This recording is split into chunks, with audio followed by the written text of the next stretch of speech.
This episode is brought to you by Novilla Mattresses. When it comes to your mother, you want her sleeping in a comfortable bed. When she's with me, she won't have to worry about that because I sleep on a Novilla mattress. Let me tell you, when your mom is at my place, she is sleeping on a very comfortable mattress and she is going to get you one as well. Meet their Bliss Organic Memory Foam Mattress. Perfect for those who want a cool, dry, undisturbed sleep throughout the night, made with organic bamboo charcoal fiber, excellent motion isolation, cooling gel-infused memory foam that fits all bed frames and is reasonably priced.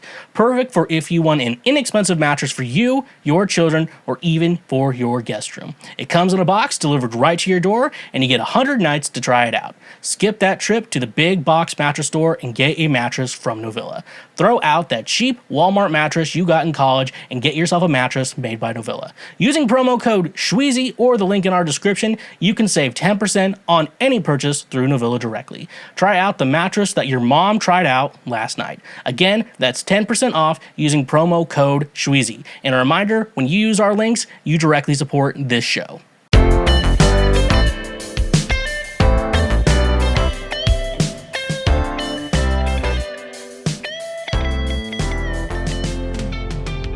Hello and welcome, my fellow Schwoke Lords. What is up?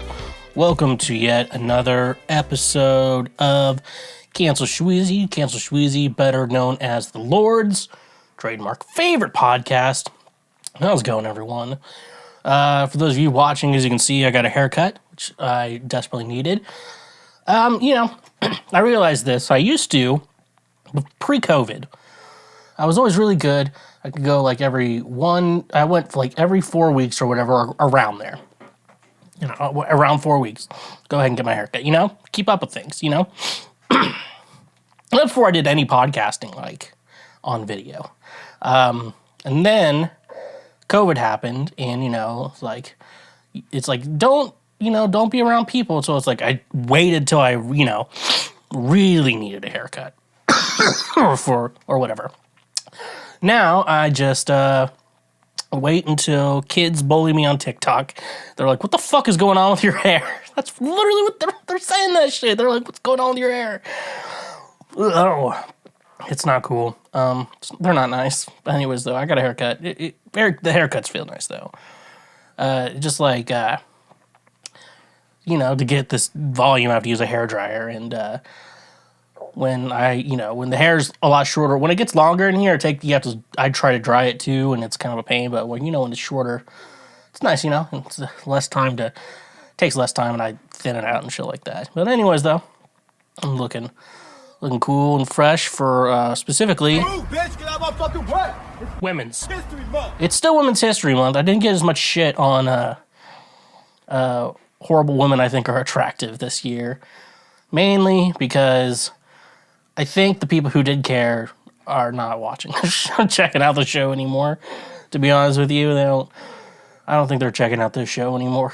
It's like last year, I got a lot of comments because last year I talked about, a woman who killed a boyfriend, a woman who possibly killed her baby. I think Casey Anthony is responsible for the death at some point, parenting's hard. The fact that parents can keep their kids alive for the most part is a miracle, I'm not saying she indirectly or directly killed her daughter, but she did not handle that shit well. And I guess that's how she became responsible for it. I don't know if she shut the fuck up, stab. I inhaled weed too. Weird. Welcome to Cancel Schweezy, everyone. The only podcast that is gonna leprechaun D's nuts. It's always good to get with that shit. It's the St. Patrick's week, I guess. I think it's Friday this year.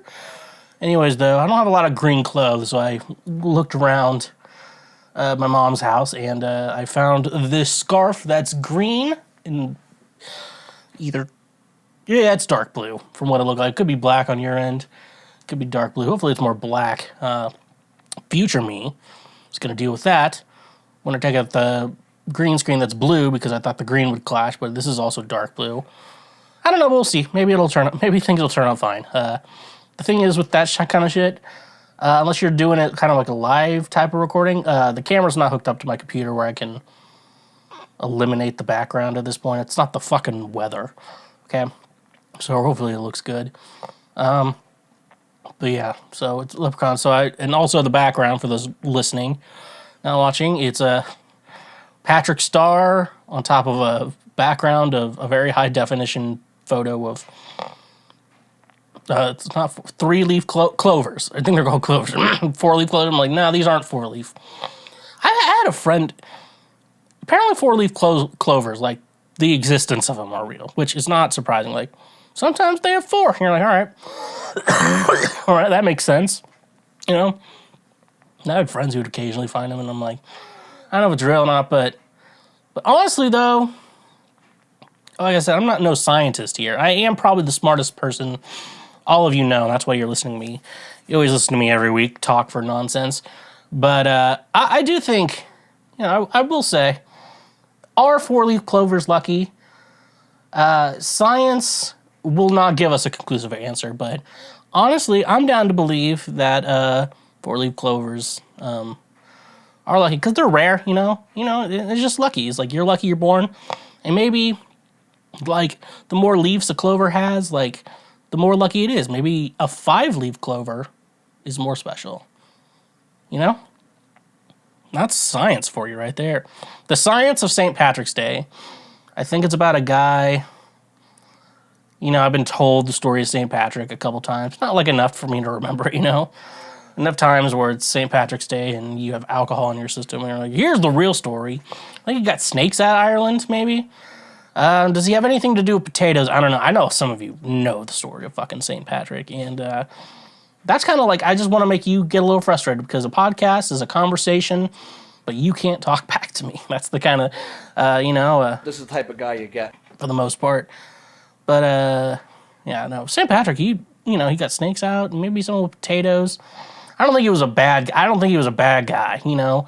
Like, we have given holidays to bad guys. Christopher Columbus. How much shit like is named after him though? It like isn't Columbia like, you know, I know there's Columbia, Tennessee, Columbia, Missouri, District of Columbia, not like the one with the O in it, the Spanish one or whatever. But like we named a lot of shit after them. So that's something exciting.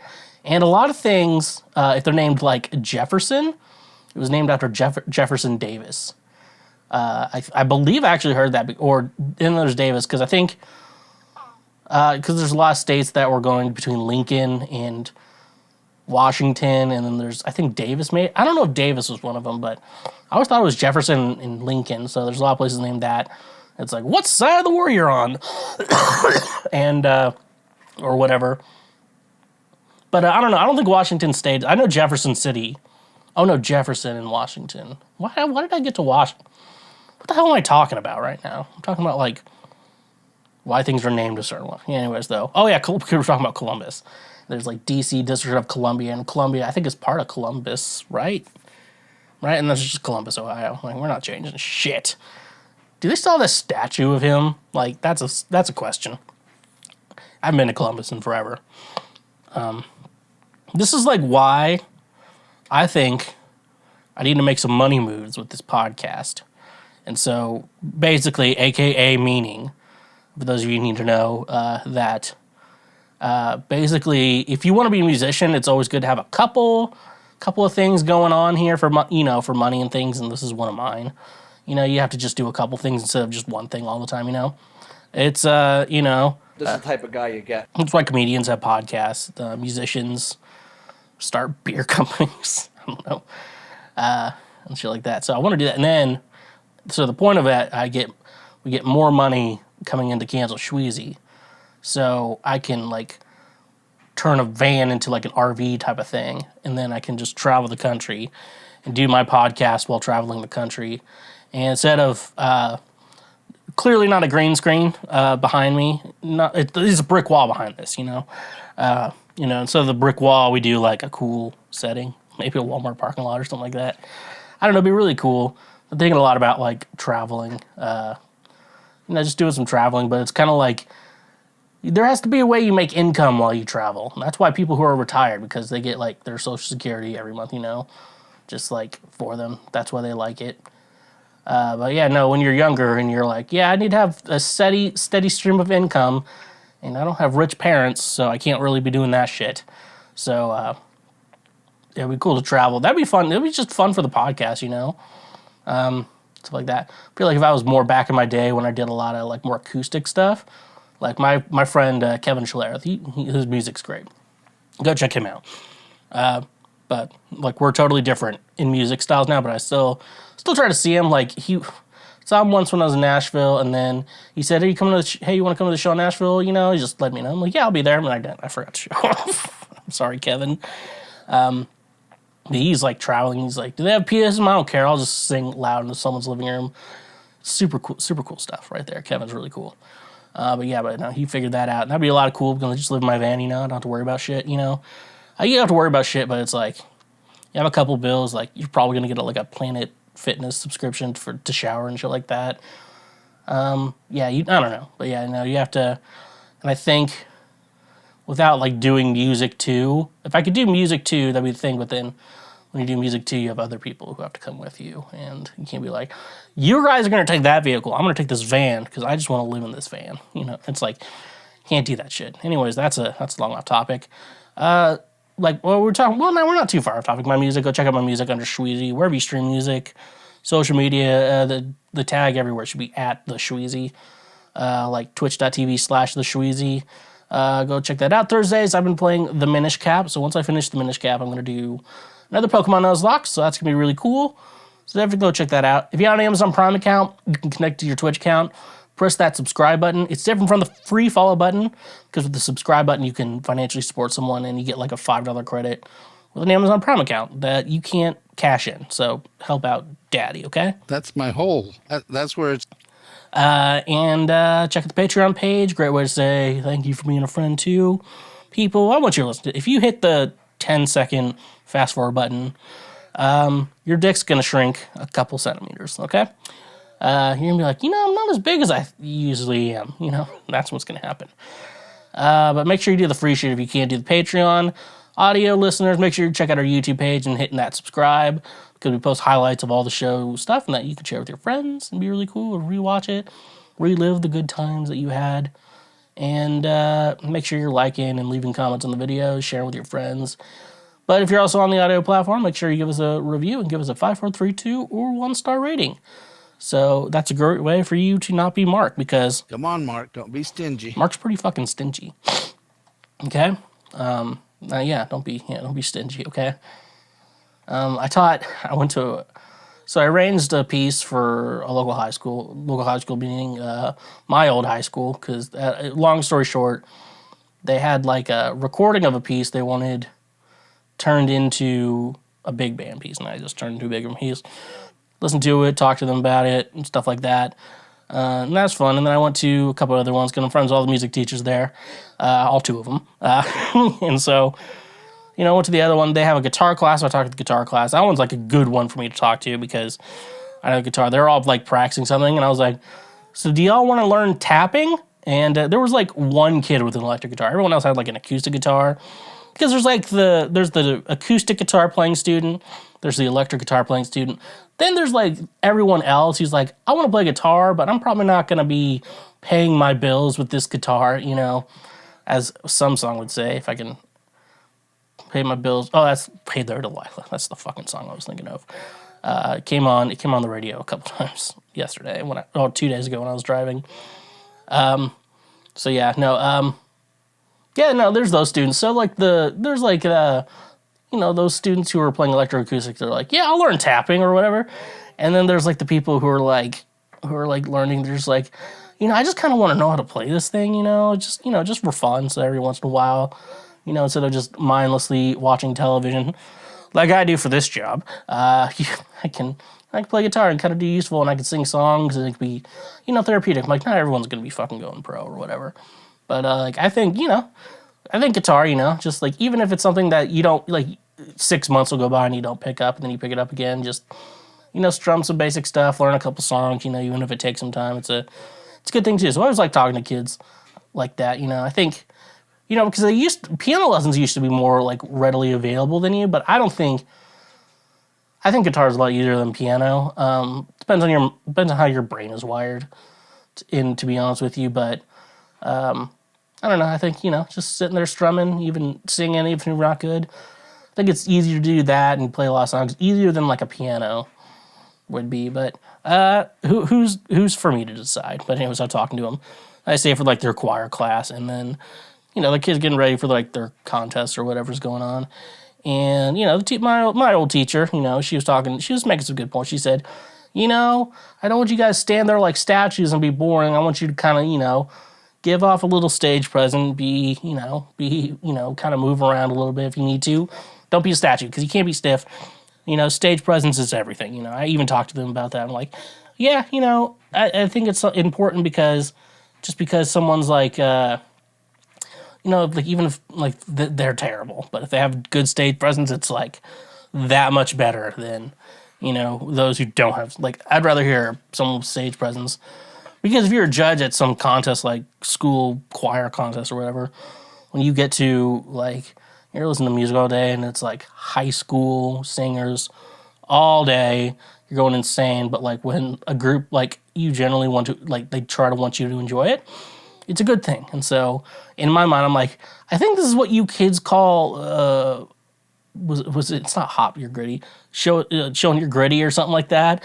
And the kids loved it. I'm telling you right now, if it wasn't for Twitch, the website Twitch, and other streamers I like and kind of copy, I would not know what the gritty is. And what is the gritty is just a little dance thing. It's just a little dance. Show me your gritty. Show me your gritty. Hitting that gritty. Hitting the gritty. Hitting the gritty. No, that's why I said I'm doing what you kids call like hitting the gritty, and they just fucking lost it. They asked me the question. A couple of them asked me the question, like in the guitar class, and I think a little after, I'm like, "How do you start writing music?" And I don't know. So like for me right now, I mean, I've been writing music. I want to say maybe I was like 10 or 11 dumb little songs, trying to write. We're not going to look at those anymore. We're not going to. That notebook's never coming out. That's gonna be jumping. I was thinking like, what is jumping the shark for Cancel Schweezy? I'm like, reading song lyrics I wrote when I was 11. Like that'll do it. That'll fucking do it. And I'm not saying like I've written every song I've written was good. I've written a lot of bad songs. You write a lot of bad songs to get to the good songs. And like, but how do you write music? I'm like, well, when I go sit down, pull out my guitar, think of a riff, record it in, try to make a loop or something like that, and kind of write lyrics on top of it. That's kind of how I do it, but like, I've been playing guitar forever, and so I just like picking it up and I can make something going on because I know music theory and I have a music degree, for God's sake. Like, yeah, I can do that, and I've taken composition, like professional writing and composition lessons, and so like, how do you start? So like, it's a very big philosophical question. My friend just sent me a video, I think it was 8-year-old, like probably just like produced on like the GarageBand app, and I'm like, and it's like just clearly like pressing buttons MIDI and stuff like that, but it's like it was very well arranged. Josh Casey's kid, I can say his name, author of Track Desire, A Journey After Swallowtail Kites. I don't know if he's been listening to the show lately, so this is a good test of his faith. Like he sent me like, I'm like, clearly all the instruments are like that sound like GarageBand iPad app, samples and stuff like that, but the way he made it, it's kind of like, it's like, it was very well, it's actually pretty good. I've heard a lot worse from college students, producing music. I've heard worse from college students. I've heard worse from adults. There's probably guys around here who are like adults are like, I'm going to get into music production. And they're making the most god-awful mid beats. The kids call it mid beats. I'm like, I think it sounds worse than mid, in my opinion, if I understand the word correctly. But I'm like, that's actually wasn't too bad for the most part, for the most part. Surprisingly, wasn't too bad.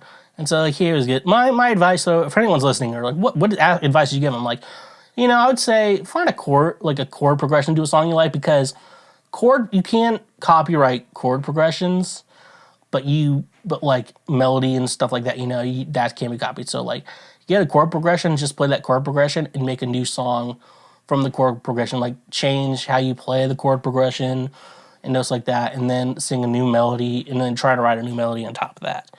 I mean, that's just like a first step, like someone in question asking you to, without me like sitting at a computer or really going in depth in preparation for. I'm like, that's the best advice I can really give you. But anyways, though, I think it's time we go into the first segment of the show. Previous week right now. What is previous week right now, you may be asking? Well, it's last week at this current moment. That's also a good way to say it. Just say it as a sentence, and that's what it means. Like that's what we're doing. Anyways, Philip DeFranco, what should we do? Let's just jump into it. It's from Fox 10 Phoenix. You know, it's from Phoenix, Arizona. We got some smart people. Actually, I don't know. I know like a couple people who live in Arizona right now. And I don't like them, but I've also met a lot of other people. Jimmy Eat World's from Arizona, right? And the format, they're from Arizona. Andrew Santino went to Arizona State too. I like him. He's funny.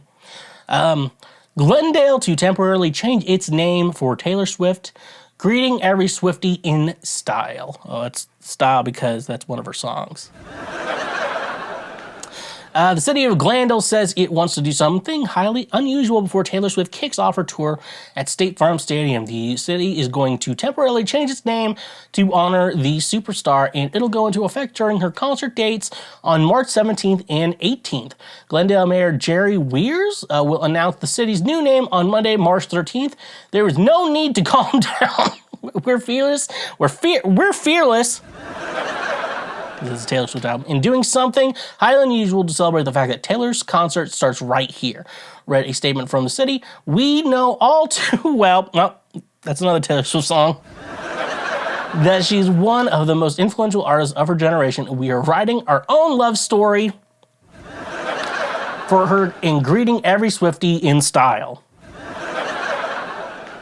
The announcement will also mention traffic tips for getting around town during the massive event and places Swifties can celebrate after the show.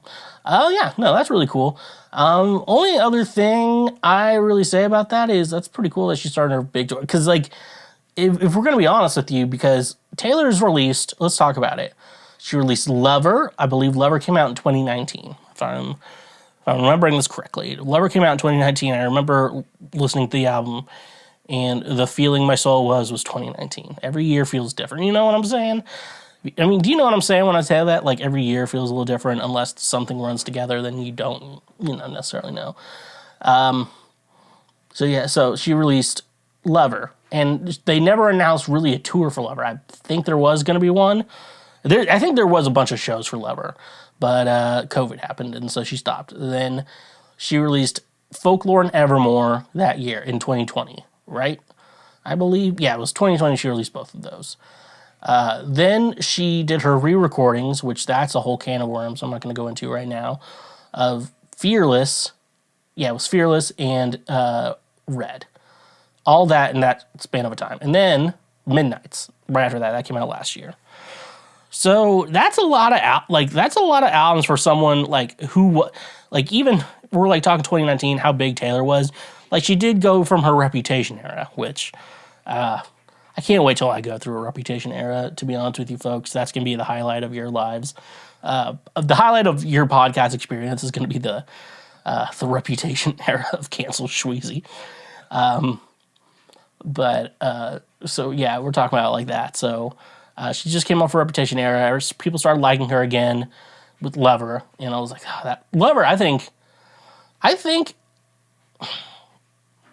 I like Midnights a lot. Don't get me wrong, but it was a little too Jack Antonoff-y for me. I used to really love Jack Antonoff producing, but it's gotten really old because it's been too much. So I'm kind of over the Jack Antonoff-y real produced stuff. They had the guy from The National with Folklore and Evermore, and I think the re-releases. Then before that, I can't remember who she had for Lover, but it was like a nice, fresh. That's the album we all expected after 1989, but we didn't get. So speaking of, this is like this tour coming out for Taylor Swift is a really big deal, and I understand why Phoenix is doing this. So it's probably a good idea. But they didn't the name of the town? I don't know what the name of the town is. We're not going to probably follow up on this, to be honest with you. I'm probably not going to. I do know Topeka, Kansas, and this was back in the day when I lived in Kansas. They changed the name to Topekachu one day to celebrate Pokemon, and I lived in Kansas, and that's the capital. It shouldn't be the capital. I like Topeka, but I don't think it should be the capital. I think Lawrence should be the capital, but I also think Lawrence shouldn't get the school and the capital. But then Leavenworth already got the prison, so true story. You probably heard of like Leavenworth Prison. That's in Leavenworth, Kansas. It's kind of outside Kansas City, and I guess they were going to put the University of Kansas in Leavenworth. Leavenworth, I guess, was like at one point in time was like a bigger thing than it is now. But then Leavenworth was like, we want the prison, not the school. And so the school went to Lawrence, Kansas and stuff like that. And the rest is history. Yeah, anyways, though, that's that. I don't think I have anything else to say. So this is from HuffPost. I believe Elon owns them. Not Elon, Jeff Bezos owns them. So that's something. Elon Musk hilariously self-owns with inadvertent admission about Twitter. Congratulations, you played yourself. Twitter CEO Elon Musk, who bought the platform last year for $44 billion, posted Tuesday, "It's better to talk to people than communicate via tweet." The billionaire admission came amid a lengthy exchange with Twitter employee Haraldur Thorleifsson, who wanted to know if he'd been laid off. Musk, who has slashed Twitter staff, mocked Thorleifsson over his query, but their back and forth took a turn. Then Musk revealed he'd video called the staffer to figure out what's real versus what I was told. Musk later apologized for the misunderstanding of his situation. The better to talk than tweet line stood out to critics, though, who mockingly called it the social media giant's new mission statement. So, so this has been news. Haraldur Thorleifsson, he's in my notes more as Holly, which I'm probably going to refer to for the rest of this. Anyways, though, for those of you who are confused with that, let's read the tweets. So let's pull that shit up. I will pull it up right now. All right. So this is from Holly. 9 days ago, the access to my work computer was cut, along with 200 other Twitter employees. However, your head of HR is not able to confirm if I am an employee or not. You've not answered my emails. Maybe if enough people retweet, you'll answer me here. Okay. Elon Musk replies, "What work have you been doing?" And then Holly has to be, "I would need to break confidentiality to answer this question here. If you have your lawyers share in writing that I can do, then I'd be happy to discuss that openly."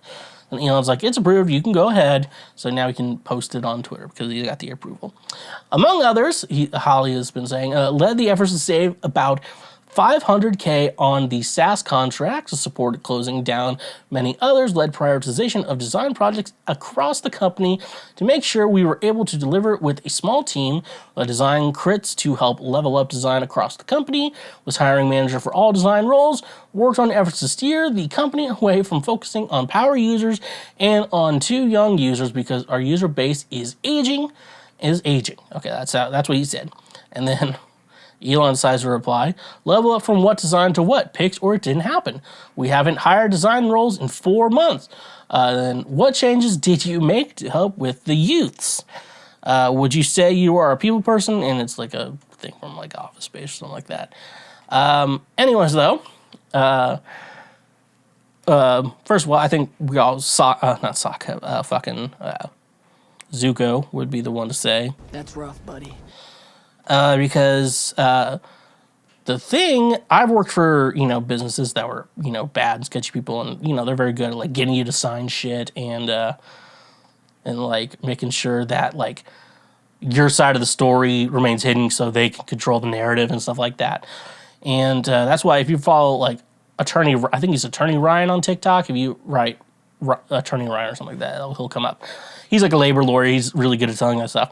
He talked about this, and he's like, not only did he admit it in writing, this is also very much breaking the law, because I think Holly also has a disability, and I believe Elon probably went on to do more damage too. That's all. That's more than the notes I have, like in regards to like, you have a disability like typing, but then again you're able to tweet up a storm about me to me. It's like there's a reason why you were fired and not needed. And then Elon's like trying to correct himself. Like, the screenshots have been taken, brother. The screenshots have been taken.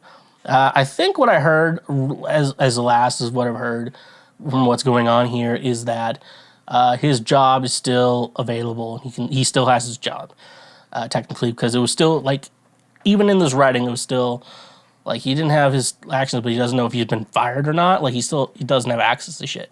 So at least they can control the narrative. Like, oh, we never fired you, because if they would have fired him, what would have happened was then they basically have an open and shut case, like, because like we have all the proof of what's going on right here, and it also looks like Elon probably like fired this dude for being handicapped. So very red, but like now Elon's coming back with it's like, sometimes it's better to figure out what's real versus what I was told. I'm like, no shit, dumbass. Like, it's like, don't be fucking, you're like, I'm autistic. And we're like, okay.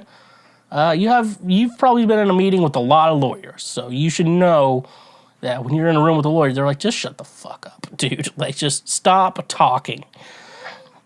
But I think he's like, I'm the richest man in the world, so I don't think he like cares either. So Elon Musk is a fucking shitty dude. So someone's gonna be like, he's a genius. I'm like, he's not even a genius.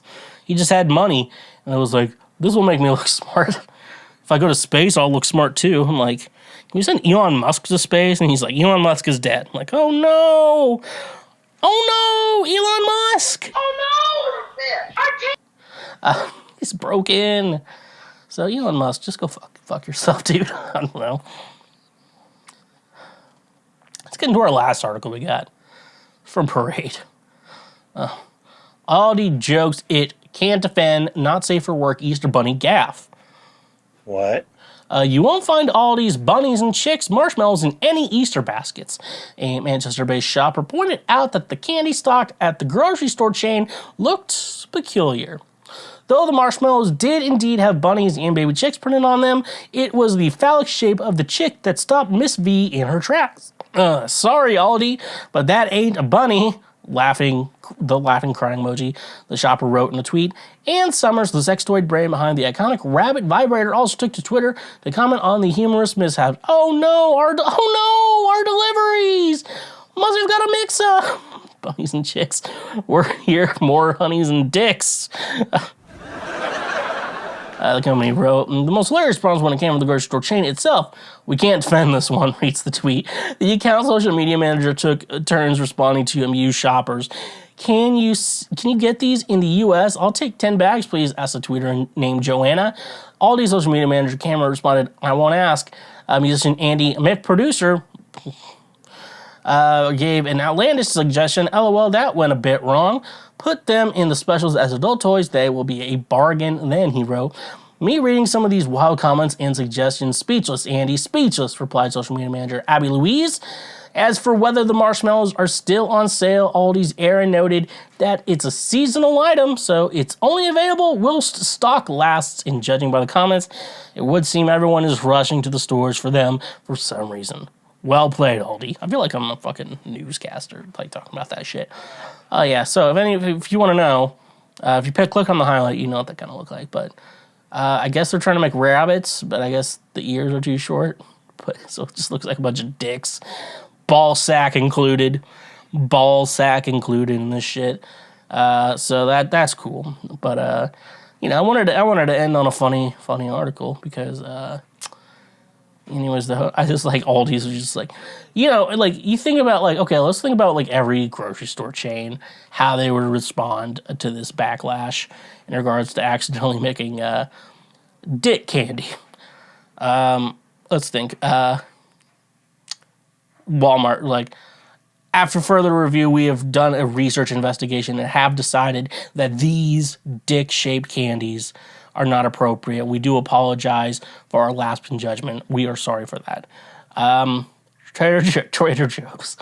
Trader Joe's be like, hey, Trader Joe's would just rebrand it to make it Dick Candies, you know? It's like that's what Trader Joe's would do. It'd be controversial, but like liberal people go to Trader Joe's. Like the conservatives don't go to Trader Joe's unless like they have to. Like that's all they can go to, you know? Aldi's, I'm like, can't defend this one, you know? Aldi's is just straight up, I'm like, look, we're gonna make this stuff cheap as possible for you. You're going to have to put a quarter. I'm sorry you don't have a quarter. You're cashless now? We're a cashless society? Okay, find a quarter, goddammit. We don't fucking care. Get your fucking card. Oh, yeah, do you want us to bag your ass for you? No, we're just going to fucking throw it into the cart. We're going to throw it into the cart. Oh, you're upset about these dick-shaped candies? Well, I can't defend it. I'm sorry. It's like, that's what shopping at Aldi's is. Like, we all know that's shopping at Aldi's. Have you ever been out in public and thought, hey, look at that fat guy, only for it to turn out to be a mirror and you are in fact the fat guy? That was the moment that kickstarted me into becoming the greatest health expert the world has ever seen. But I wasn't born being built different. Like Joe Cocker before me, I get by with a little help from my friends. And my friends happen to be today's sponsor, FNX Fitness. FNX Fitness is committed to creating innovative supplements of the highest quality that provide focus for a productive morning, energy to thrive all day, performance supplements to reach new goals, unique sleep and recovery formulas to support any sport, and healthy supplements to support an active lifestyle for years to come. I also really enjoy their clothing line that makes you look good while you work out as well. Another thing I love about FNX Fitness is that with every purchase, they donate a gallon of water to a child in need. Start working out smarter, not harder, by using the link in our description today. You can save 15% on your purchase. Go save 15% on some of the best supplements out there when using the link in our description. And remember, when you use our links, you directly support this show. When you're at the beach, you aren't going there naked, letting everyone see your little shrunken PP from being in the water. No, you're wearing some sort of clothing to cover up your privates. So why would you let companies you buy products from have access to the privates of your credit cards? That's where today's sponsor, Privacy, becomes the clothing for your credit card information. Privacy is the first payment product that keeps your personal information private while being even more convenient than using a physical payment card online. Privacy empowers you to protect your physical card information. Each merchant you share your card information with puts you more at risk to hackers or data breaches. Why not use a privacy card instead? By creating a virtual card with privacy for each merchant you shop with, your physical card is safe and secure. Privacy cards can be paused or closed at any time, preventing any future transactions from being authorized. Privacy cards can also be single-use, meaning they close after just one authorized transaction. One of my favorite ways to use privacy is for a service with a free trial that requires you to put in a credit card to sign up. But wait, there's more. By using the link in our description, you can get $5 to spend anywhere. That's money you get to use. So start paying the smart way with privacy. And remember, when you use our links, you directly support this show. Move, bitch, get out of my fucking way. Women's History Month. So it's time to continue Women's History Month. Not with anything. Well, this kind of has one. No, that's rough, buddy. Okay. Investigation Discovery recently dropped a 3-part docuseries over Jared from Subway. It's called Jared from Subway Catching a Monster. Jared Fogle. Some of you know him as that. But those of you who don't know, I had to boot up my Discovery Plus subscription to go full throttle into this. Which one's? Feel like a woman, a real woman. Let's go full throttle. Yeah, let's go full throttle. It's basically talking about Jared's rise and fall from grace, and yeah, you know, it's pretty. We all kind of. It's not too hard. There's not a lot of stuff that went on, but like it's also pretty interesting to kind of know what's going on. So this documentary, I don't know if there's been any other Jared Fogels. I think I've listened to a podcast. They were produced by Spotify. That's on like O.J. Simpson and shit. But this one's different in the way Michelle Herman, she was like a radio and broadcast journalist. after, like, she met Jared Fogle. So, like, it starts off with this. Like, she met Jared Fogle. You know, she's I think it's in somewhere in Florida, I believe. So, yeah, you know, she's interviewing people all the time. And, you know, sometimes mild celebrities come in. It's like Jared Fogle showed up 40 minutes late. Bad boy. Jared Fogle. He doesn't look like a bad boy. Like, that's the weird thing. So he showed up 40 minutes late, and then right before they start recording, Jared says, "I love the way a 10-year-old's body looks." Ugh. Anyways, I'm just letting y'all know, this is pretty gross, and that like sent Michelle Herman on like you know, and she's a journalist, and like you know. I'm like, I feel like this is kind of similar to like a broadcast show, like, you know, podcast, or it's, you know, it's like it's like a radio show, but like the shitty version of it. But like, she was like an actual journalist. She actually went to like school probably for journalism and stuff like that. And after that, like, she did big detective mode. So like, she ended up like recording every conversation Jared they ever had.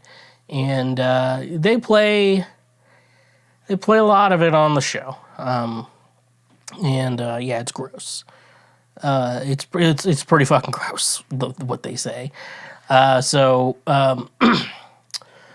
into it, do some people not know who Jared Fogle is? So Jared Fogle, he was a fat kid and even a fat college student. So he was that guy. I guess he was at a point, but you know. How every fat person should live their life is being like, I hate being fat. And he was like, you know, he was obese. I'm fat. I mean, I guess, yeah, he's obese. I'm just fat. So if we're going to go with me, I'm fat. So he's obese. And so he's like, I need to figure out what's going on. And, you know, if you really want to lose weight, you know, understanding nutrition is one thing. But so like, you got to understand nutrition and how food works and how exercise works. Understanding, you know, macros and stuff like that. So you have to understand how that works. And then you have to figure out what will work best for you. Now, like, keto works really well for a lot of people. The problem with keto is, like, if you want to stay in ketosis, you cannot eat carbs. You can't even have, like, a cheat day and stuff like that. So I like keto because I lost a lot of weight using keto. Gained a lot of it back, but I lost a lot of weight doing that. And so, you know, and I think a big thing for me was I also started only eating one meal a day. And, you know, because when I eat a meal, I like to eat a lot. So, like, if I just make it one time a day, it'll still go under 2,000 calories, and it just helps you lose weight. And especially if it's keto, the weight you're going to lose, the way your body's going to, like, make up for that energy, and what you do is, like, use your body fat. And so, like, that's the nice thing about keto. But it's very hard to maintain. So I'd say if you're good, going a couple months stretch, you know, doing keto, and then, like, you know, you have your event where you need to be skinny for or whatever, and then if you want to gain the weight back, you can. You could do, like, you know, eat healthy meals throughout the week for the most part, and then have a cheat day, you know. That's how, you know, it'd be like that sometimes, but it do. Come on, Mark, don't be stingy. So what Jared did, I guess, he ate a 6-inch turkey club for one meal, and then a veggie delight for another meal. And he ate that, you know, he did that every day. And theoretically, you know, even then, like, I don't even know, it's like the bounces of whatever. Like, he ended up losing weight. I mean, like, it's good for him. He lost some weight. Like, I saw someone, like, him walking in the trial. I'm like, he gained some weight back. And, you know, and shit like that. Yeah, he definitely gained some weight back. But, you know, but he's still, like, even, like, he's gained some weight back. Like, you know, like, that's the best thing about, here's the thing I love about Jared Fogle. God damn it. You know, like, when he took the weight off, and, like, he's generally done a really good job at keeping the weight off. Like, he has done a really good job at, like, keeping the weight off. I don't know what he looks like now in prison, but everything up into, like, when he was on trial, he did gain a little bit. He got a little chunkier. But even then, he wasn't that bad. He looked like every dad ever, you know, because he was at dad age. But anyways, like, it's kind of cool that he kept the weight off. And I don't know if he's kept the weight off. If you're in prison, I mean, you're working out. You know, if I was in prison, I'd work out a lot, you know. It's like, you know, what gets me off from working out, like, being busy, you know, can make it hard. injuring yourself. That's been the thing with mine. I have my fucking gimp ankle, and stuff like that. But you know, good for Jared. Good for Jared Fogle. He really is a role model for like losing weight though. Like in just regards for losing weight, I think Jared Fogle is a good role model. In literally every other aspect of his life, he is definitely not a good person. So yeah, what else do I have to think? So yeah, the big conversation they play that literally grossed me out. Now, I've seen some heavy shit. Now, when I tell you this documentary grossed me out, I am being honest. I've seen several prolapsed anuses in my day. I saw a guy whose ball sack was cut and then he nailed it to a table. Okay, I've seen that. I see women shit on chicken nuggets and eat it. I've seen some very gross shit. When I tell you, he talked about how he loves going to fucking Thailand to fuck little boys and little girls because it's legal there and they can do it and you can just hire a prostitute. Well, that dude's hired a lot of prostitutes in his day. You know, every time he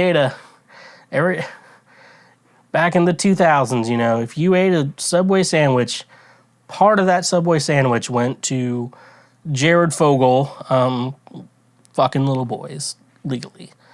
Yeah, but he probably did it here, too. He probably did it in the United States, too. But, feeling really gross just, like, thinking about it. And so I don't want to move on. But anyway, though, so when you actually hear his phone conversations that were recorded, it's fucking gross, dude. But I think the big downfall, you know, so, we talked about Michelle Herman. She was the one who recorded all this. However, Jared was not, like, aware he was being recorded, so none of that information could be used against him. What took Jared down, though, was, it was the dude's name, Russell Taylor, that's his name. I guess Jared hired him for, like, the Jared Fogle Foundation, but Russell also was like, yeah, I'll get new child photos and videos for you. It's weird.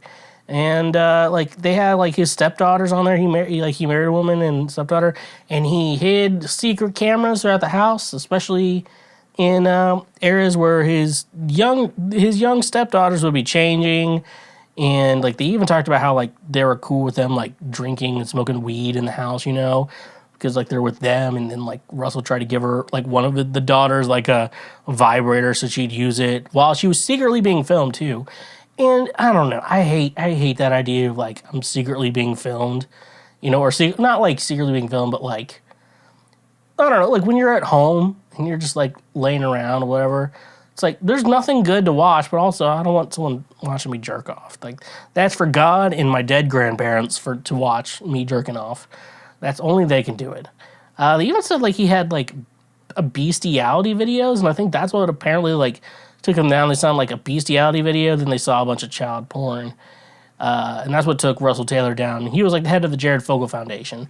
And at that time, Jared Fogle, the person, was like, I condemn what he's been doing. That's bad. Even though he was, like, doing it for Jared. Like, that's the weird part. So it was like, we have no affiliation with the Jared Fogle Foundation. It's just the fact that Jared is a spokesperson for us and shit like that. And then later it was like, oh, he was making it for Jared. And they're like, Jared, and that's how Jared got in trouble for child pornography, which no, that's I had like a bad thought in mind, but it was also like having child porn. You're like, I didn't make it. You know, it's like, no, it's still bad. Like, I don't know. Like, I had a friend in college. He said, like, when he was a kid, he was worried because I guess he was watching some, like, it was like some, like, National Geographic type documentary. You know, they go to Africa ever, like, the tits are just out or whatever. And then, like, it was, like, underage chicks, like, girls' tits and whatever. And he felt so scared. I think he had to, like, YouTube the video or something like that. I don't know. It was, like, something like that. And he felt like he was going to get, like, the FBI was going to come in. Woo! Here we go, brother. We're arresting you, you know? But National Geographic isn't porn, so I don't know how that works. And yeah, if it wasn't for child porn, if like Jared could just get his rocks off whenever he wanted to, like he could still be out there. I loved how quick Subway was like, we don't associate with them. They were fast. They were so I remember when it happened in real life, folks. It was so fucking fast. We're done with them. We're done without that. I just love like The Onion or Clickhole or like Quiznos hired Jared Fogle to be their new spokesperson and be like, I lost weight using Quiznos. Like, that's not the reason they fired him. I just love that shit. But yeah, I know Jared could still be out there if it wasn't for like the child porn taking him down. Like, he could still be going because the only one, it was it like Michelle? I have to like scroll up. Michelle Herman. She had to like, talk to him and like, Jared, I guess his technically sexuality is like, I'm into everything. But I also really like fucking children, I shouldn't be laughing. That's like that's my mental beer. Like, that's pretty dark. Something weird about that. But like, yeah, no, if you didn't think about the child porn thing, Jared could still be out there. Like, he could easily, like, he goes to Thailand, do escapades, but, we can't, like, he can't be arrested in the United States for that. Like, he did something, in a country where that's legal. So but, like, he was probably doing shit with kids in the United States, too. And, like, we just let him around kids, and he just, like, it's not anything like, I can't believe, like, my parents were so dumb to let me around Jared Fogle. Let me hang out with Jared Fogle while he came to my school and talked about being active. It's like, we didn't know. Like, he doesn't have baby raper stamped across his forehead. Like, we didn't know. We didn't know until it all came out, It's happened. And, like, yeah, Michelle Furman had to, like, not talk about it on her own talk show because the FBI would be, like, you're, like, impeding on an investigation. You know what they say. It is what it is. Feel like a woman, a real woman. So, anyways, though, Jared Fogle, knucklehead. I would say he's a knucklehead. I don't think he's way too far to be not too far off from being a goofball, but it's not even a goofball. I would say he's a knucklehead. Honestly, he's kind of up there with being a rascal. You could say Jared Fogle is a rascal. That's true. So that's fun. Yeah.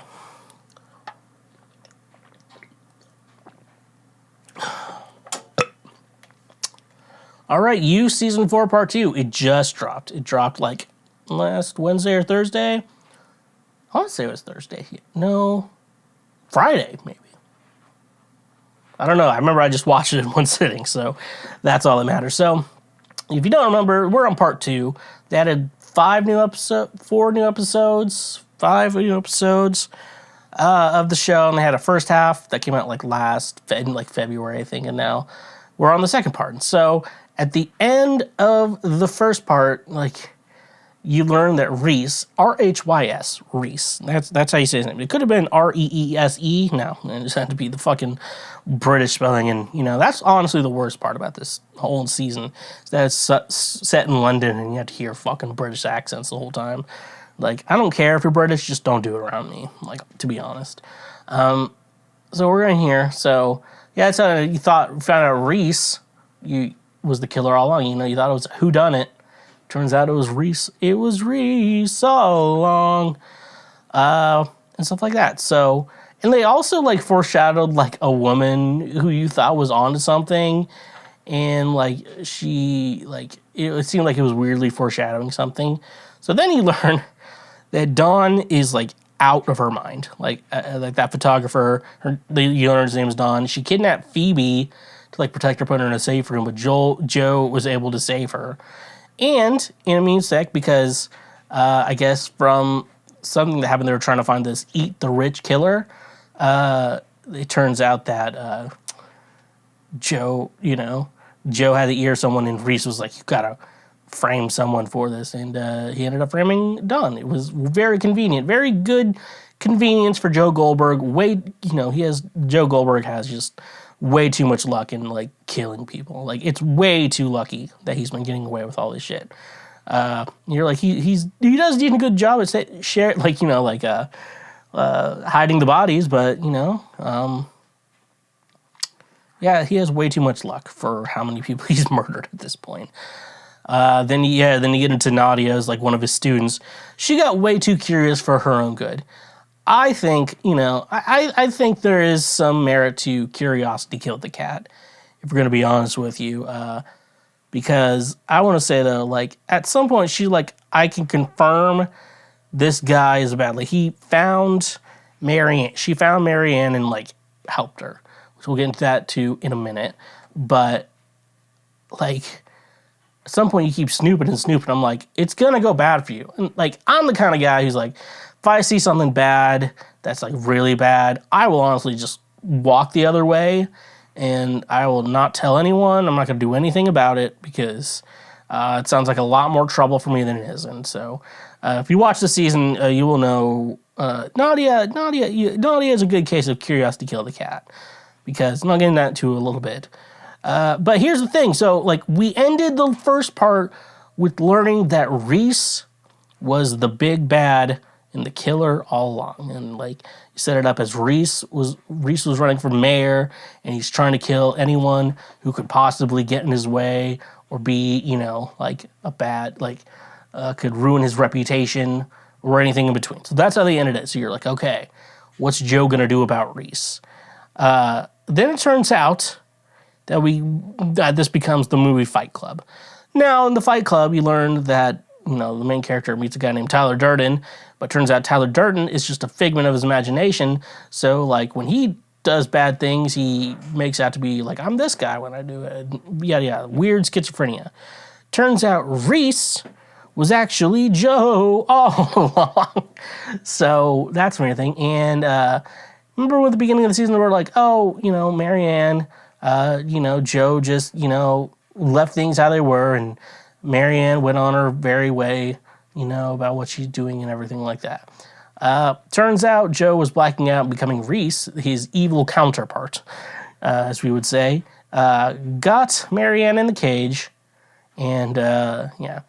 And, you know, and I'm just going to tell all the guys out there, if you have to trap a woman in a soundproof cage, it's not a good relationship. You just leave it. If that's the only reason why she's there, leave it. Stockholm Syndrome is not a good reason to. Joe is just a terrible person, played by a very handsome actor. That's what's going on. So we learn, like, she's been in the cage this entire season. You watch this first part, you're like, oh, I guess Joe just got rid of Marianne very quickly. It was like, this season turned like a complete 180, and it was fucking crazy.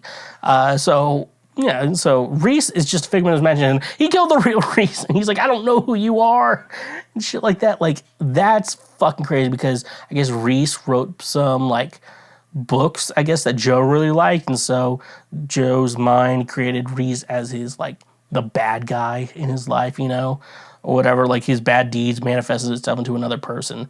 And so, yeah, we got to basically just copy Fight Club in regards to what the hell happened here, part 2.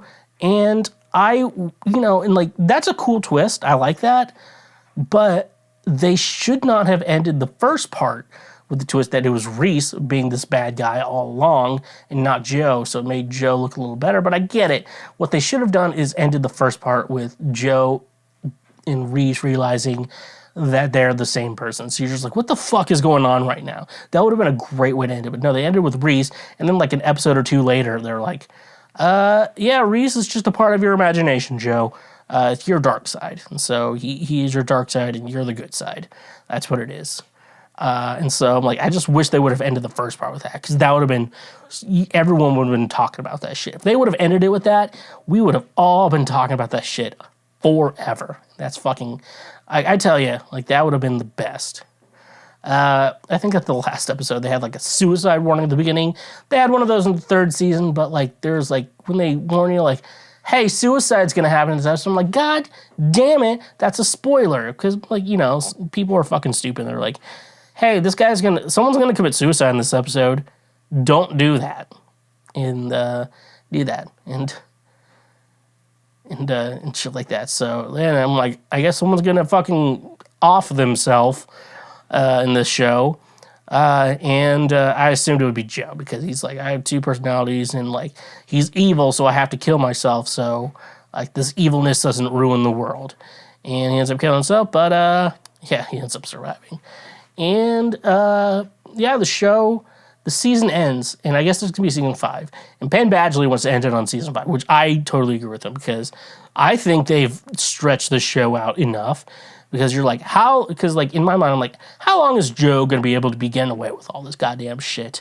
And you know, and like 5 seasons, like, we have to be getting close. We like, no one could be that bad, Joe for that long. And so I agree with Penn Badgley.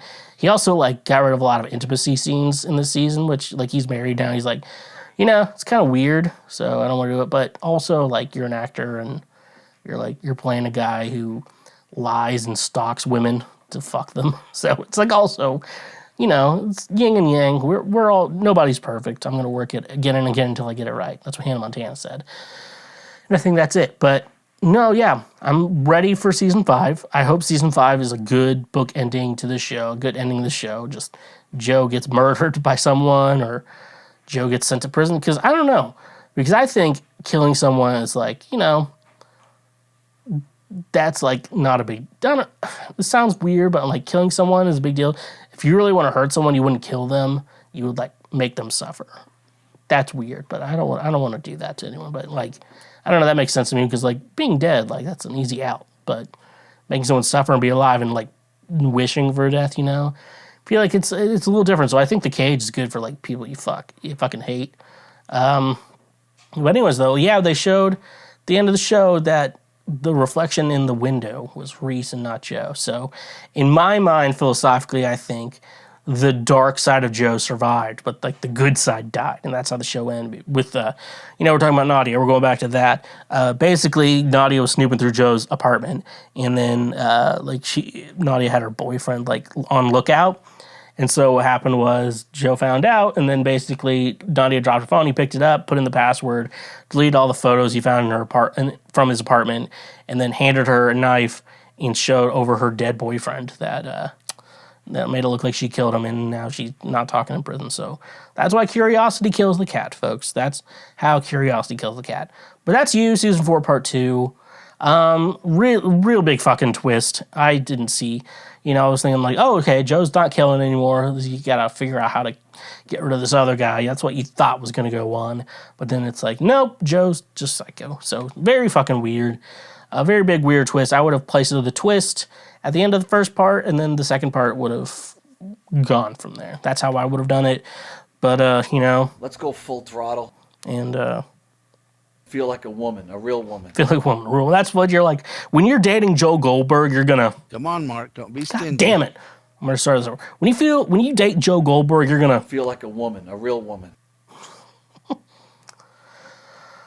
Okay, last thing I want to talk about real quick before we go to our next break / end of thing. I want to talk about The Last of Us. I record these shows on Mondays, and the finale just happened yesterday.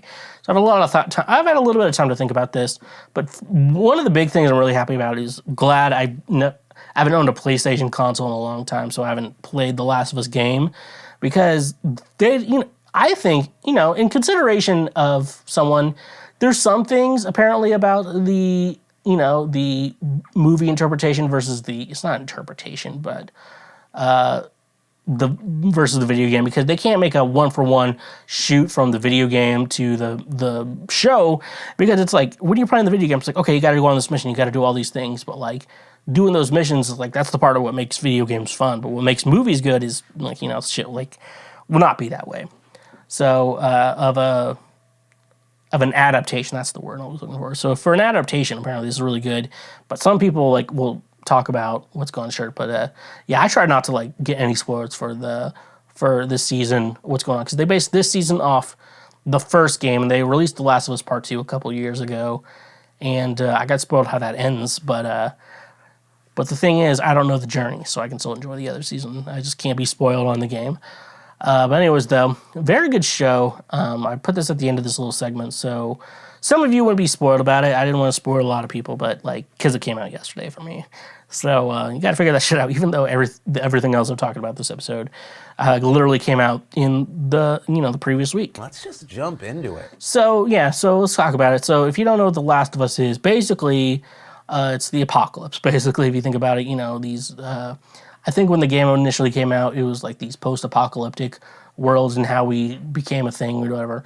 But this game is very different because it also has zombies. I'm not that into zombie shows. I'm like, I don't want to fucking watch The Walking Dead. I'm not going to watch this shit. But the way they did zombies in this show is very interesting because it is grounded in some sort of science. So there's these things called cordyceps.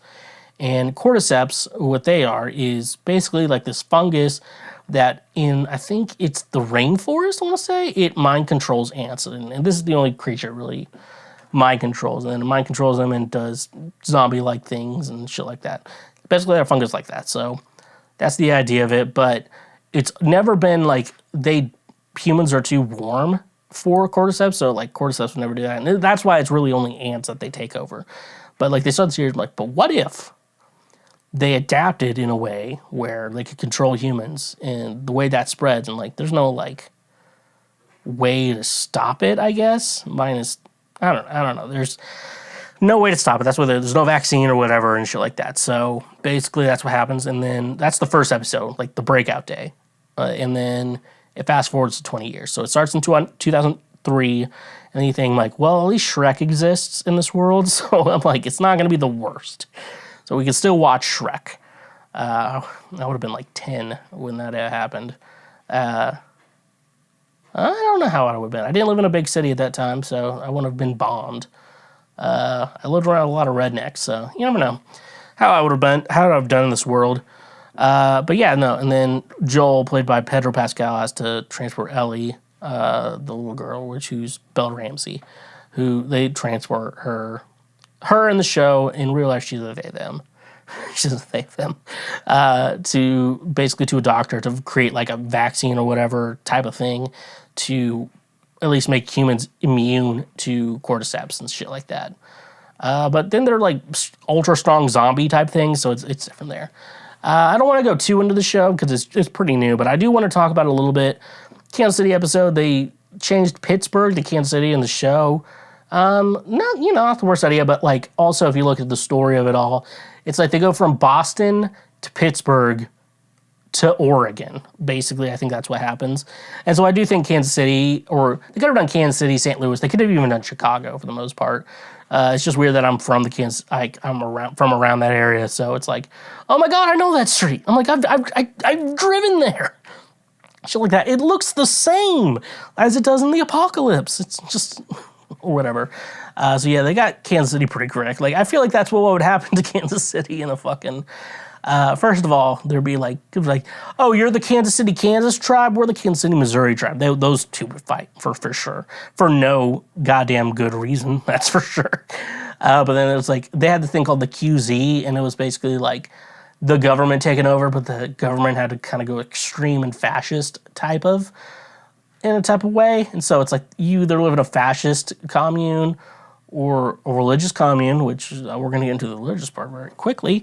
And then there's just like the communist communes. And the communist communes are good. They even had an episode, like episode 3, the big episode, Nick Offerman plays a gay man who meets another gay man during the apocalypse. And he's one of those like doomsday preppers, which has changed my mind on the doomsday preppers. Because like right now when things are okay right now. We're going to go with things are okay right now. It's not that bad.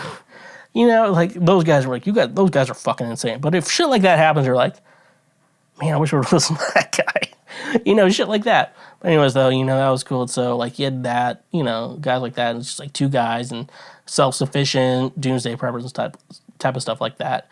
And that was that. And then you go to Oregon, there was like a commune. Was it Oregon? No, maybe Wyoming. Jackson, Wyoming, I think.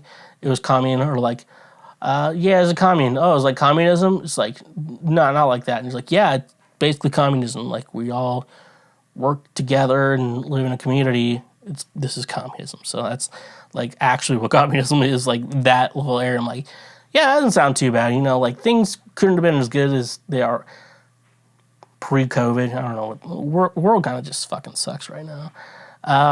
Yeah, that. And then I had to go to, like, Salt Lake City area. And, I just realized, because the Salt Lake City area goes to a subplot, like they're supposed to go to a hospital there for a surgery to find this vaccine or whatever, and yeah, they ended up being, you know, there's like these raider groups or whatever, and it's a group of very religious people. It was a very religious Christian group, and you know, me realizing this takes place in Utah, they're fucking Mormons. They're Mormons.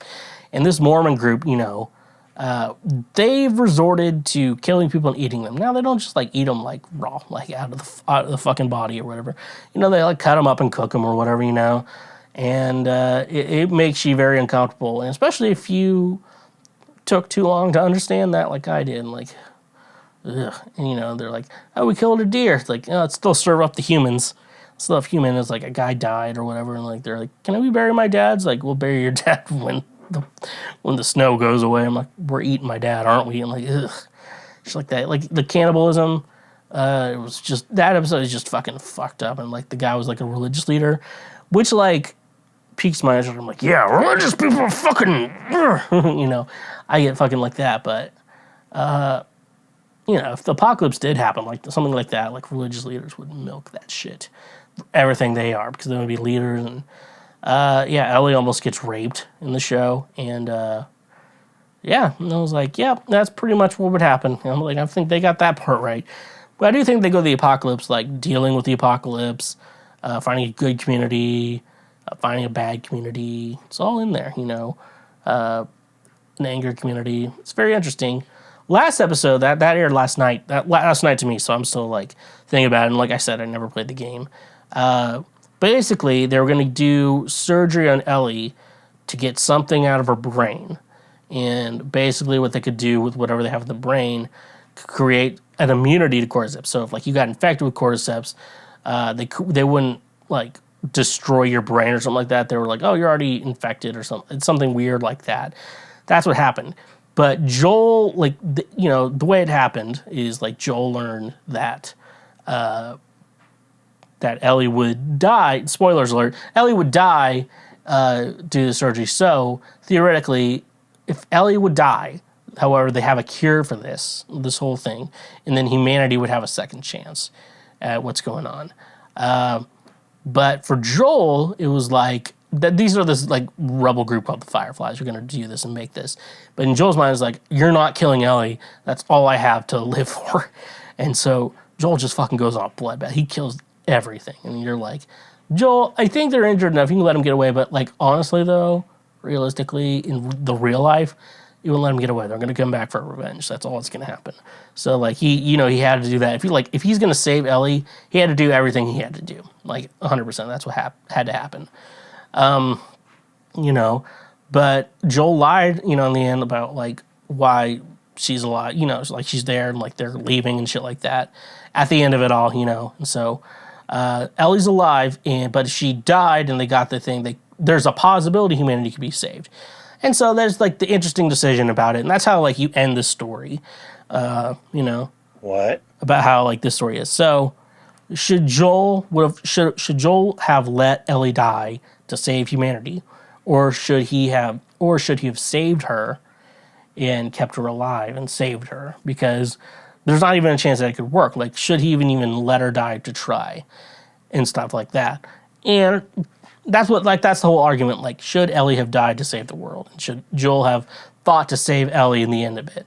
And apparently in the game, like, there's a scene where there's the doctor that's confirmed surgery on him, and he's like, let her go. He's like, sir, but we have to do it. And Joel just kills the guy.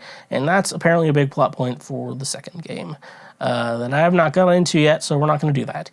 But yeah, so like, but in the game though, like before you shoot the doctor's unarmed. The doctor's never going to hurt you. Like, they'll let you just sit there. Like, you can't back out or anything. Like, to move forward in this game, you have to shoot the doctor. Like, and that's like a hard thing as the player to do and stuff like that. Just kill an innocent person who's not going to fight back.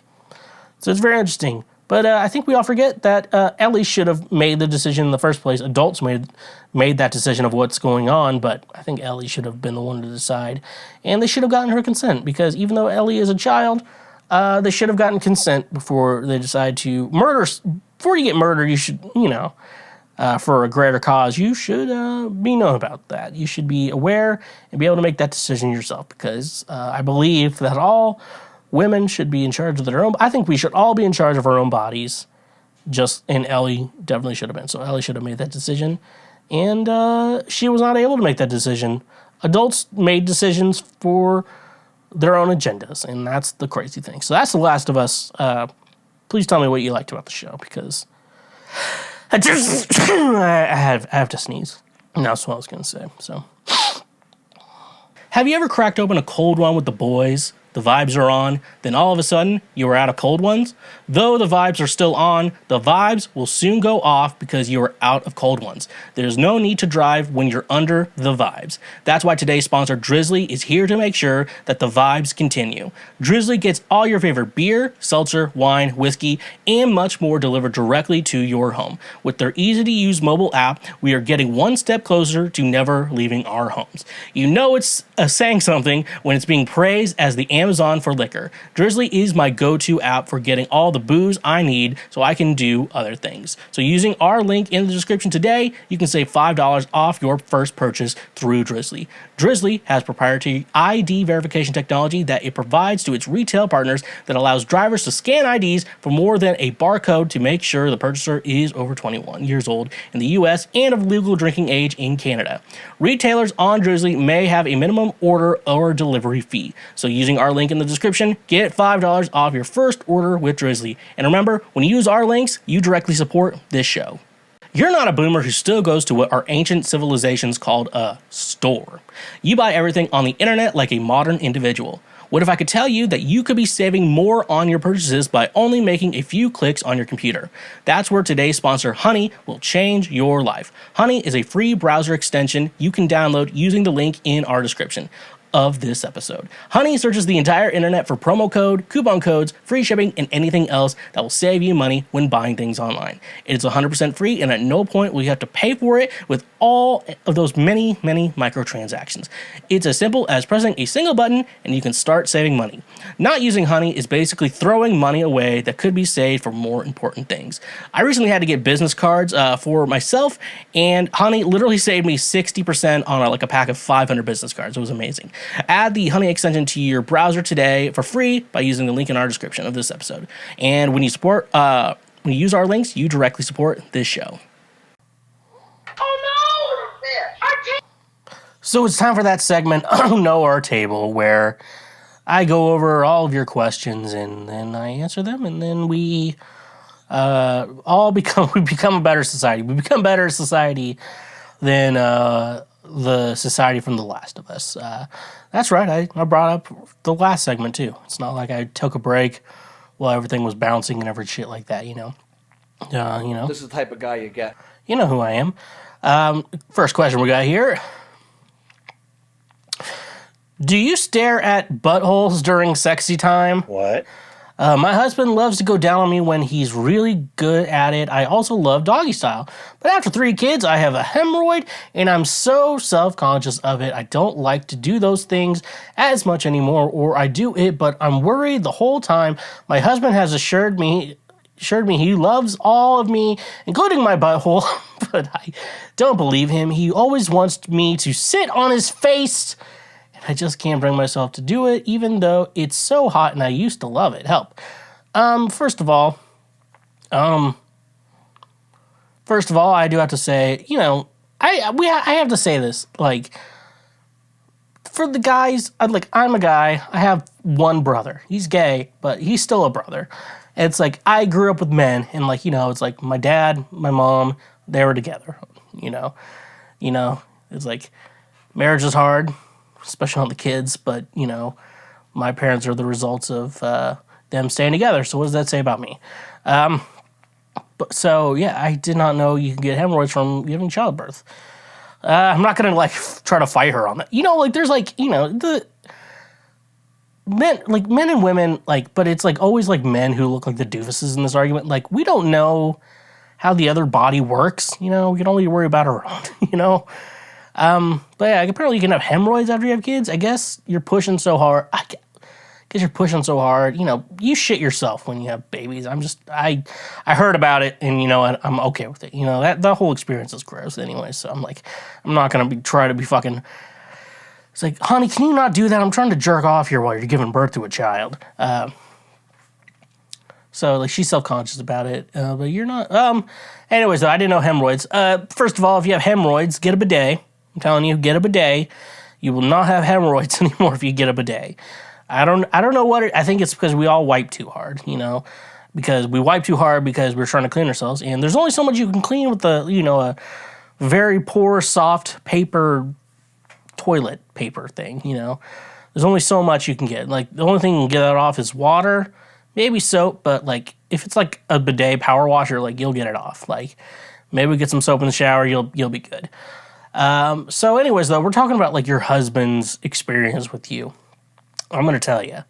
You've had 3 kids, and that guy still wants you to sit on his face.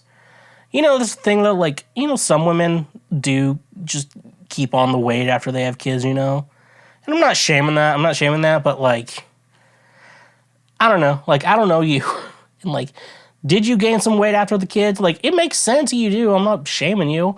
But it's also very impressive when the women are like, I lost the weight after it. I'm like, you know, that's good because, like, weight loss is discipline and very much like that. But then you also have kids. You're like, I don't think I can do this I have to take care of these fucking kids. Anyways, though, the fact that your husband still wants you to fucking sit on his face. Like, no, I'm not going to talk about Josh like that. I was, like, going to tell you what Josh told me. And I was like, I'm not going to, you know, after I said his name, usually I would start off with, I have a friend who told me, and then I said it was Josh. And, like, so now I can't even tell the story. I have other married couple friends, not Josh. I'm not going to tell any stories about him, so make sure you know it's not Josh. You know, I guess they still have a good sex life. You know, I have one friend who's like, you know, when she's pregnant, you can't get her pregnant twice, just unprotected sex. I'm like, yeah, but there's also another problem, you know, there's something there, you know, that's going on. But, no, it sounds like your husband's still attracted to you. And, to be honest with you, you know, I think here's the problem I think you have. It's like your husband is a very good husband. He's very enthusiastic about it, but you know, you feel different after the 3 kids, you know, with with your butthole and shit like that. And so you've gotten a lot more self-conscious, but he still sees you in the same light. And I genuinely think with your husband, he's a good husband. He generally wants you to know that he really still does find you sexy, still finds you hot, regardless of hemorrhoids and shit like that. Honestly, though, like, at the rate I'm going with, if she doesn't have hemorrhoids, I'm like, are you mentally ill or something? I need to know what's going on with you.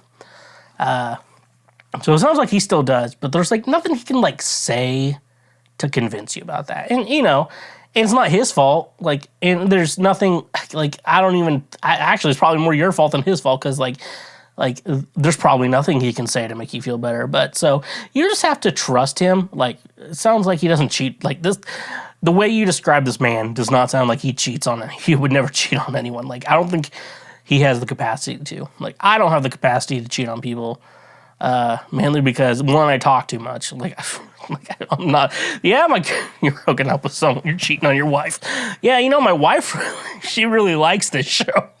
We're watching something on fucking Netflix. He's like, my wife really likes this show.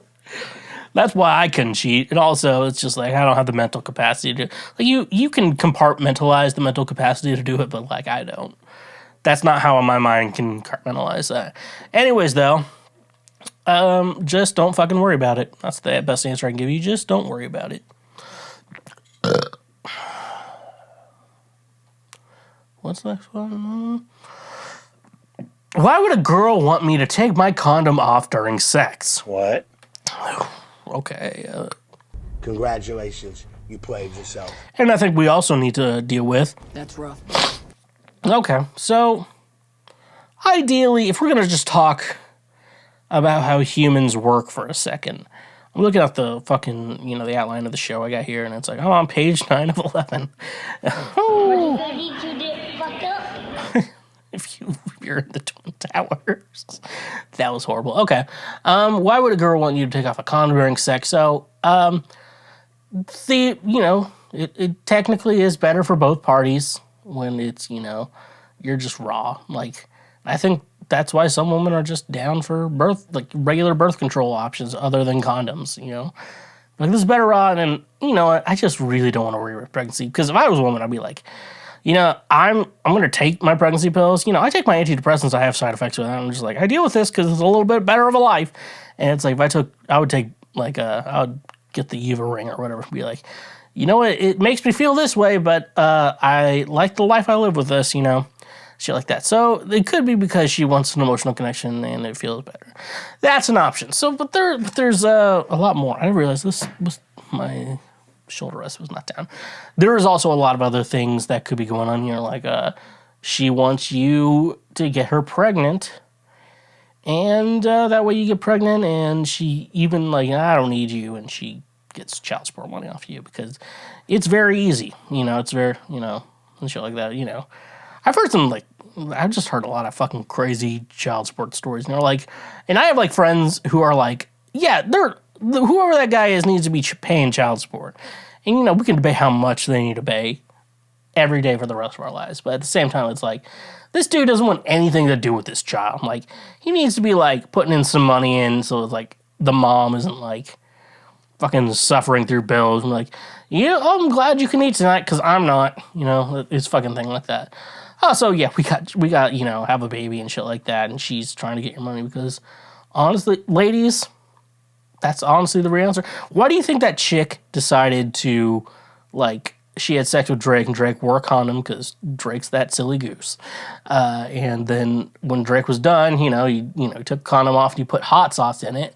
And you're like, and then you think about, like, if you're a guy, you're like, why the fuck are you putting hot sauce in your fucking used condoms, I don't know what's going on here, man. And then you're like, this chick was putting that shit, trying to put that shit up her vag, and the hot sauce just fucking burned her. It's like shit like that. And it's like, she wants to take your condom off. So she's probably trapping you, maybe trying to keep you in a relationship, because even it's like, oh, I can get money off this guy if I get child support, which is not a good way to raise a child, I'll tell you that. But she also, like, wants you to stick around. If you have a child, you'll stick around or whatever, or she likes you. But if you're poor and she does that to you, she played herself. Congratulations, you played yourself. So that's it. But also, it's better to not wear a condom. Like, we all know that rule.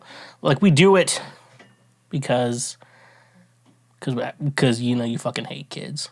My dude, I bought my friend, he has 2 daughters. I think the daughters are 5 and 2. I bought them recorders, the ones you played in 4th grade. And the oldest one told her dad, I'm going to play this every day. He was, like, so upset at me for that. Oh, so good. What you ready to get fucked up? Yep. Just want to hit that. Yeah, so, it feels better, but also, like, probably to make you make a child and money-related things. It all could happen. I don't know who you are, though. You could be a loser. What is the point of working hard to be your best self if your best self will always be worse than someone else's best self? So I would say the first thing that comes to my mind when you ask this question would be, not the question, the first thing I would always tell anyone who would ask me a fucking question like this would be stop comparing yourself to others, because and I'm going to give a rant. Because this is a podcast, and this is where I give rants. But this rant isn't just for you. This is also for me as well, because I literally struggle with this, and I have to tell myself this constantly, that you should stop comparing yourself to others. Because comparing yourself to others is just not a healthy mindset to live your life. Because if you continue to do that, like, your life doesn't get better. It just gets worse because you're trying to better someone else, and you can never better yourself. Was it Dave Mustaine? Is he's from Megadeth? Like, he got kicked out of Metallica, and then he created Megadeth. And Megadeth, very successful band, did the gambit, they're very successful. However, he was kicked out of, I don't even know if it's Dave Mustaine, I think that's his name. Anyways, though, he was the former guitarist of Metallica. And Metallica also wanted to do big and better things. And, like, I think Metallica is probably a bigger band than Megadeth. But at the same time, if you're that guy, you're just, like, jealous of Metallica's fame because they kicked you out and you did all these things out of spite. And I do say I can do all things through spite that strengthens me. But at the same time, like, you can't be living that way. That's a book I read. I learned that from The Subtle Art of Not Giving a Fuck by Mark Manson. It's Mark Manson. Yeah, it's Mark Manson. It's not Charlie Manson. I always think about that. But no, it's a good book. It's good at prioritizing what you should give a fuck, like, you know, giving a fuck. Like, that's the idea of the book. Like, prioritize.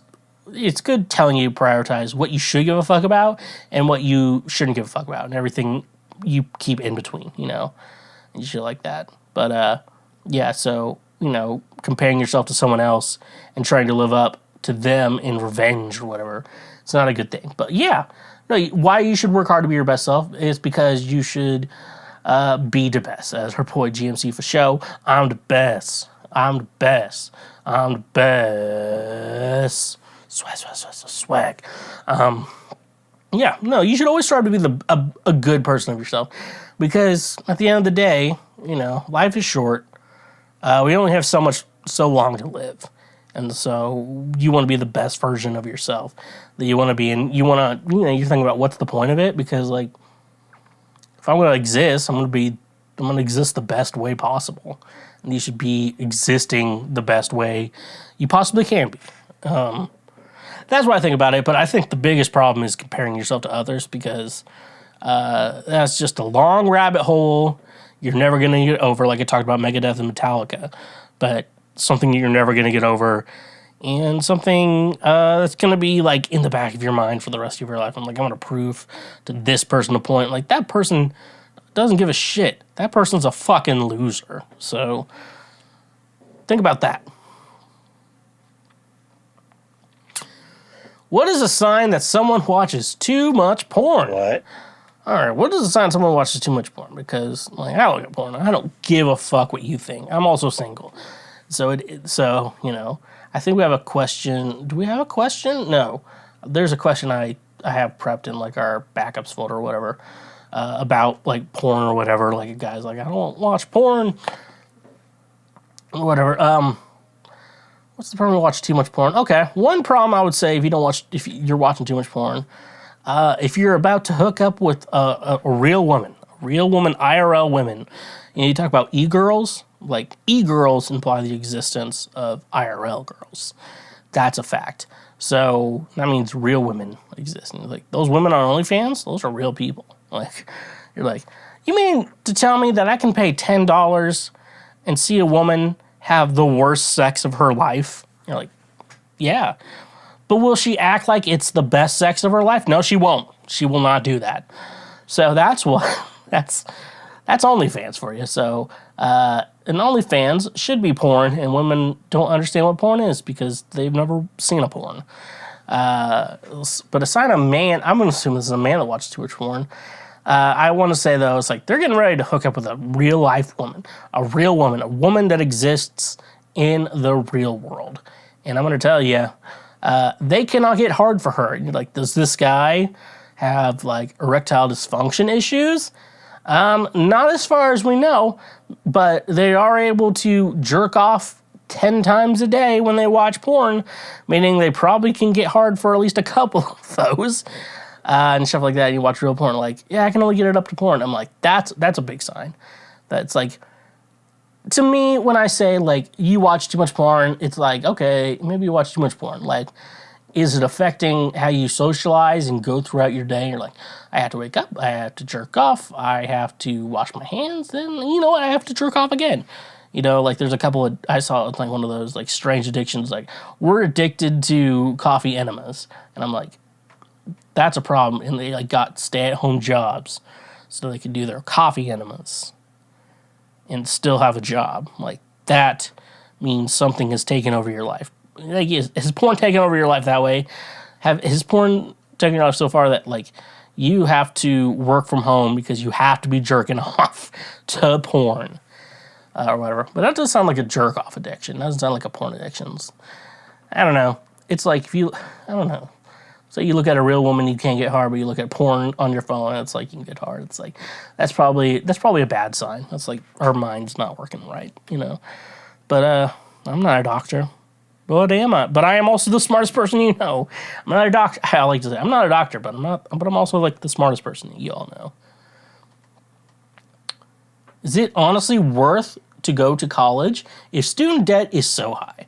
I'm still just a sophomore in high school, but I want to know for the future. The second I'm able to drive without a parent in the car, I'm going to probably get a job, as I want to save for the future. And I want to buy snacks. I want to go to college, but at the same time, I don't want a massive debt burden on me. I might get a scholarship in April if I pass a test, which will hopefully help me. So I have a actual college degree, and I've thought about getting a master's. And, I've thought about getting a master's, and, like, those thoughts have gone on for days. And it always ends with, my life's not going to change if I get a master's. And so that's one thing. It's a good question, and I think they don't actually do a good job because, my parents were like, you should go to college, and, like, I'm pretty sure they lied to me. It was like, Jesus won't love you if you don't go to college. I swear they said that to me at one point. Like, I can't be hallucinating that goddamn bullshit. They're just, like, hiding their fucking tracks. But, my parents were so gung-ho about going to college. I'm like, I want to get a music degree. And, like, they should have known, like, he wants a music degree? He's fucking out of his goddamn mind. But they're like, no, we want you to get a music degree. I got a fucking music degree. Given it is music technology, and there's, like, technology is a big thing, but, like, at the same time, I think about it. But then, and then I finished college, Here's the thing, I finished college, and I started working, like, day jobs to try to support a music career. And I was working for people who didn't go to college. And that's the thing, you're like, I'm more educated than you, and you're getting paid more than me. That's the life I'm living right now. Because, I finished college with a degree. It's not too worthless, and so if I needed to make money, I had to work a job. That doesn't, the only jobs I can get are jobs that don't require college degrees. And it's stuff like that. And, if it's, I think if it's a degree like, if you get, like, this high top engineering degree, or, then you'll definitely be getting a college job out of college. They told us that, like, 100% placement jobs. Like, I did not get a job in audio out of college. 100%. Unless you count, like, this podcast. Like, I started a couple months after I graduated. It's like, if you're counting this, like, 100% job placement, I'm like, that's fucking goddamn bullshit. So I think you have to realize, like, what is your major? What job are you able to get if you show on your resume that you study this major? Because I went from Missouri to Tennessee, and when on my resume it said I had a bachelor's degree, but it was also in Missouri from a school they didn't hear. I'm like, yeah, it doesn't matter, because, like, they don't care unless, like, the school looks, like, very important. And they're like, you got to go to college, just any fucking college ever. It doesn't matter if they're good or not. Stuff like that. So I really do tell people, like, only go to college if it's, like, but I also, like, really enjoyed the college experience was great, and, like, it's fun to do, and it's hard to tell people don't do that, but, like, if money's a thing before you even graduate high school, if money's going to be a fucking problem, then college probably isn't for you. You should just probably work at McDonald's and work up to be a manager or some shit like that, because honestly, the only thing that gets you ahead in life is just fucking kissing ass. So yeah. So if, like, you can get a college degree in something that, like, honestly, like, gets you $1 billion paying job, or, like, a high paying job, like, a week after you graduate, go for it. Like, that degree, yeah. But even if it's like, yeah, I'm still going to struggle after this, or you're a teacher, if you're a teacher, you have to go to college. But if you're anywhere that's like, I have a music degree, I'm going to be a musician. People are going to play me to play music for them. And you're like, no one wants you to play music for them. And that's the idea. So you're going to be broke, and you're going to be just as bad off as the people who were like, yeah, if I would have went to college, my life would be better. I'm like, no one's saying that. They're like, I'm going to get a construction job, and they're going to pay me more than that musician who's playing at that bar Saturday night. That's just how it is. That's the way it is. Yeah. He's feeling good all the time.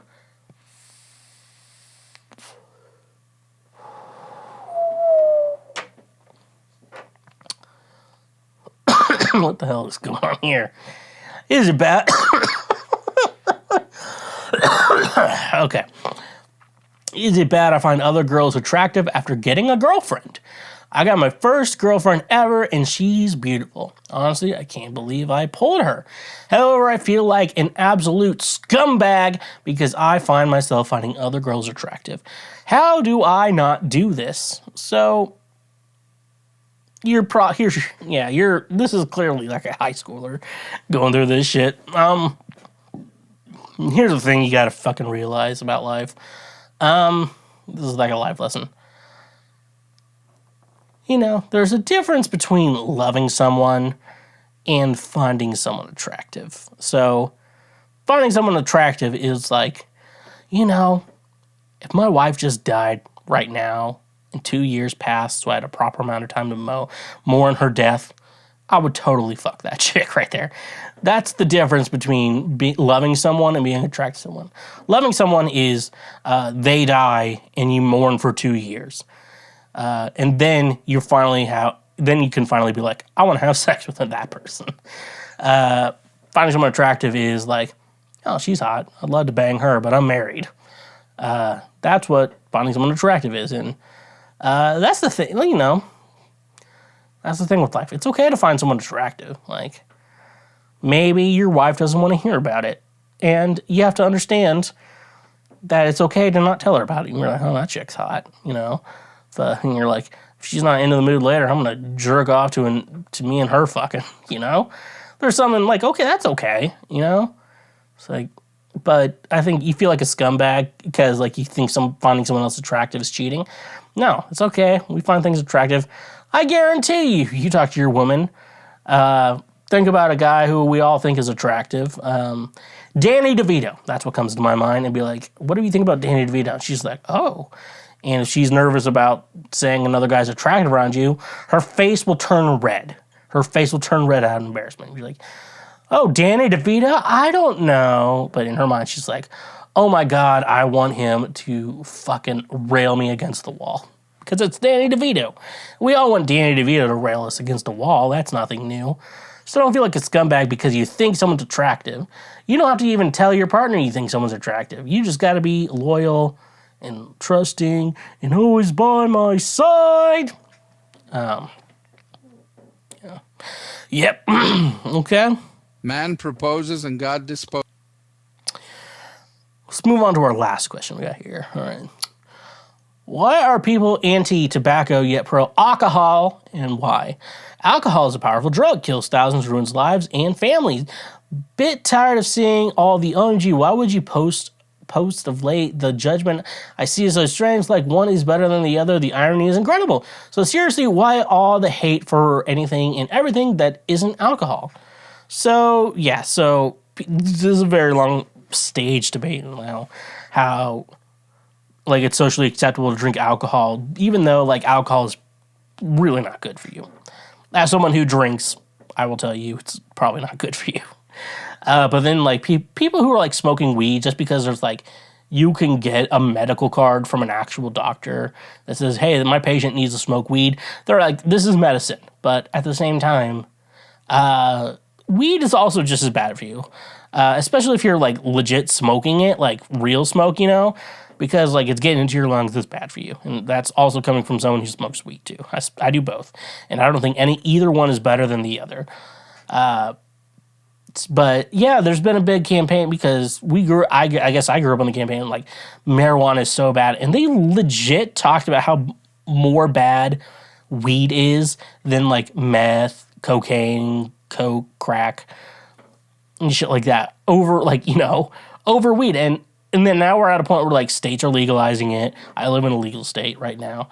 And like you smoke weed and you're like, it just turns you into a potato. Like that's all I tell people. I'm like, weed is just like the potato drug. It just turns you into a potato. Like smoking it can damage your lungs, so like edibles can be better for you. And there's other ways you can do it, but at the same time, like we're all just getting high and just like trying to have a good day. And getting drunk is like you're trying to just get drunk and feel good and have a good day, help you fall asleep a little bit easier. So I always think they're both just as bad for you. However, I think probably drinking has probably been more popular in the recent 150 years of human existence, especially in the United States.